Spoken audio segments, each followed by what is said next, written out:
যদি জানতাম গল্পের শেষে তোমায় পাবো না, তাহলে সেই গল্প শুরুই করতাম না।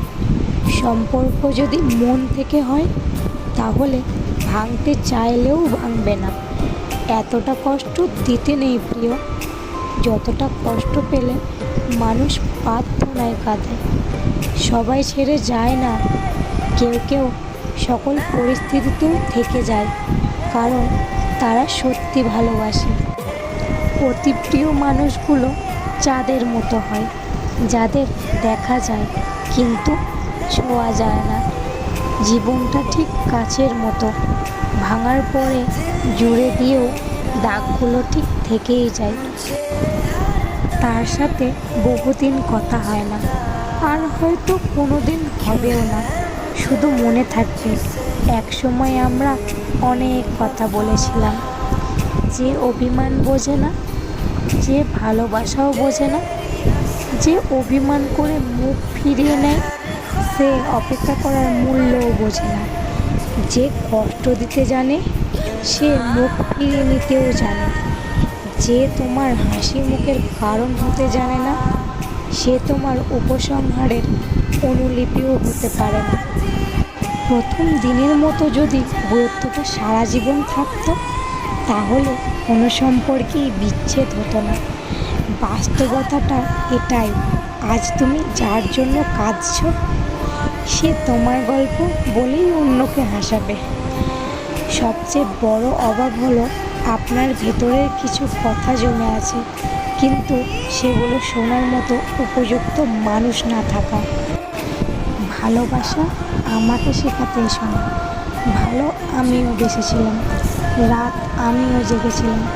ছিল এমন কেউ যার জন্য আমি নিস্তব্ধ রাতে অনেক কেঁদেছিলাম। বাইরে হাসলে ভেতরটা ক্ষয়। বুঝলে প্রিয়, গুছিয়ে গল্প বলা যায়, অনুভূতি নয়। জীবনে কিছু প্রশ্ন থেকে যায়, উত্তর কখনোই মেলে না। কিছু ভুল থাকে, যা কখনোই শোধরানো যায় না। আর কিছু কষ্ট থাকে, যা কখনোই ভাষায় প্রকাশ করা যায় না। কিছু কিছু মানুষ ভালো আছে দেখায়, কিন্তু ভেতর থেকে একাকিত্বে দিন কাটায়।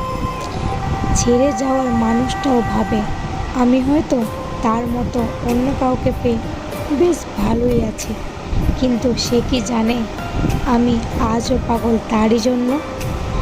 এই বেলায় অবহেলা করে নাও, শেষ বেলায় আমি নাও থাকতে পারি। অনেক কথাই আমার ভেতরটাকে চুরমার করে দেয়, কিন্তু এমন ভান করি যেন কোনো ব্যথাই পাইনি। প্রিয়, তোর জায়গাটা তোরই থাকবে, আমি কাউকে দেব না। সারা জীবন একা থেকে যাব, কিন্তু তোর জায়গা আমি কাউকে দেব না। মনের মতো মানুষ শুধু মনের মধ্যেই পাওয়া যায়, কিন্তু বাস্তবতায় তার কোনো অস্তিত্বই নেই। আসলে আমি কারোর যোগ্যই নই, তাই সবার কাছ থেকে দূরে থাকি। আর আমাকে ছাড়া যে ভালো থাকতে পারে, আমি তাকে কী করে বিরক্ত করতে পারি। সময়ের সাথে সাথে খুব কাছের মানুষগুলো কথা বলার ধরন বদলে যায়।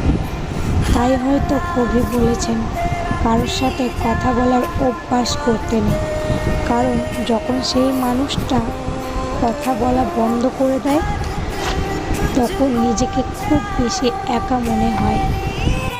তখন দম বন্ধ হয়ে যাওয়ার মতো অবস্থা হয়। জীবনে এমন একটা মানুষ থাকা খুবই দরকার, যে ভুল করলে বোঝাবে, কিন্তু হাজার একটা অজুহাতের তোয়ায় ছেড়ে যাবে না।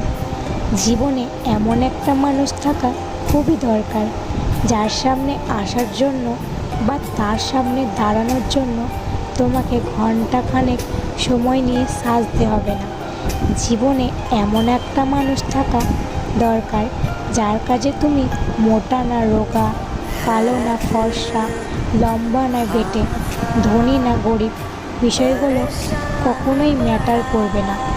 জীবনে এমন একটা মানুষ থাকা খুবই দরকার, তুমি তার জীবনে পারফেক্ট না হলেও যে তোমাকে পাওয়ার পর দ্বিতীয় কারোর কথা ভাবনাতেই আনবে না। জীবনে এমন একটা মানুষ দরকার, যেই মানুষটার সাথে হাজার অভাব অনটনের মধ্যে দিয়েও যাওয়ার সময়ও মানুষটার পাশে থাকার তোমার স্বর্গসুখের অনুভূতি থাকবে।